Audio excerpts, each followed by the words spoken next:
Congress senior నేత VH కారుపై దాడి జరిగింది. తెల్లవారుజామున 4 గంటలకు గుర్తు తెలియని వ్యక్తులు వాహనంతో ఢీకొట్టి పారిపోయారని విహెచ్ తెలియజేశారు. తనపై దాడి జరగడం ఇది రెండవసారి అని విహెచ్ అన్నారు.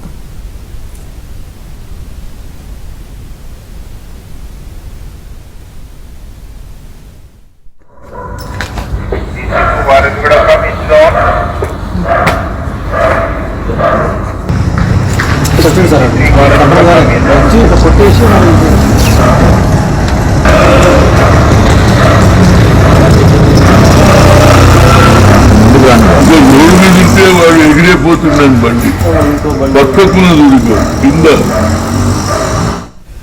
రజస్రామ్ కాంగ్రెస్ సీనియర్ నేత విహెచ్ కారుపై దాడి జరిగిన దృశ్యాలు మనం చూస్తా ఉన్నాం. తెల్లవారుజామున 4 గంటలకు గుర్తు తెలియని వ్యక్తులు వాహనంతో ఢీకొట్టి పారిపోయారని విహెచ్ కూడా తెలిపారు. తనపై దాడి జరగడం ఇది రెండోసారి అంటూ కూడా ఆయన చెప్పడం జరిగింది. 4 గంటలకు గుర్తు తెలియని వాహనంలో వచ్చినటువంటి దుండగులు దాడి చేసి అంటే ఢీకొట్టి వాహనంతో ఢీకొట్టి వెళ్లిపోయారంటూ కూడా కాంగ్రెస్ సీనియర్ నేత విహెచ్ చెప్పడం జరిగింది.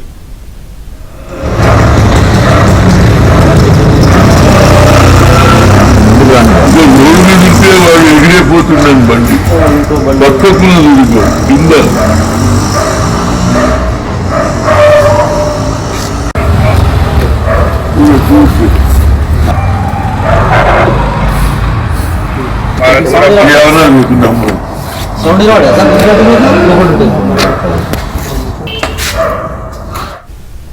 చూస్తా ఉన్నాం. కాంగ్రెస్ సీనియర్ నేత విహెచ్ కారుపై దాడి జరిగింది. తెల్లవారుజామున 4 గంటలకు గుర్తు తెలియని వ్యక్తులు వాహనంతో ఢీకొట్టి పారిపోయారని విహెచ్ తెలిపారు.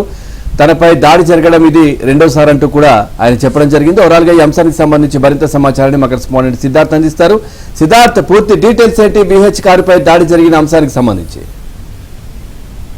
పవన్, మాజీ ఎంపీ విహెచ్ కారుపై గుర్తు తెలియని వ్యక్తులు దాడి చేశారు.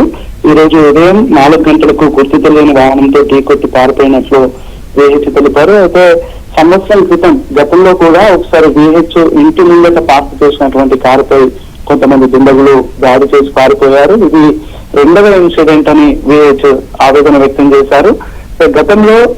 గత ప్రభుత్వంలో 7 years బ్యాక్ తాను సెక్యూరిటీ కావాలని అప్పుడున్నటువంటి హోంమంత్రి మహమూద్ అలీకి ఒక లెటర్ కూడా రాశాడు. కానీ వాళ్ళు సెక్యూరిటీ ఇవ్వలేదు. తరచూ ఈయన మీద దాడులు జరుగుతున్నాయి. ముఖ్యంగా గత ప్రభుత్వాన్ని ప్రతిసారి నిలదీసినటువంటి సిచ్యువేషన్ కూడా ఉంది. సో ఈ ప్రభుత్వం వచ్చిన తర్వాత కొద్దిగా రిలాక్స్ గా ఉండొచ్చు అని తాను అనుకున్నానని, కానీ తనపై మళ్లీ దాడి జరగడం చాలా బాధాకరంగా ఉందని విహెచ్ తన ఆవేదన వ్యక్తం చేశారు. తన ఇంటి ముందట పార్కింగ్ ప్లేస్ లోనే పెట్టినటువంటి బైక్ ని కొంతమంది ఉదయం దాడి చేయడం బాధాకరం అంటూ చెప్పారు. అప్పుడే అవుతున్న పోలీసులకు ఇన్ఫార్మ్ చేసినట్టు, పోలీసులు వచ్చి పూర్తి వివరాలను సేకరించినట్టు, త్వరలోనే ఎవరో నిందితులను పట్టుకుంటామని హామీ ఇచ్చినట్టు విహెచ్ తెలిపారు. Right, thank you Siddharth, thanks for the updates.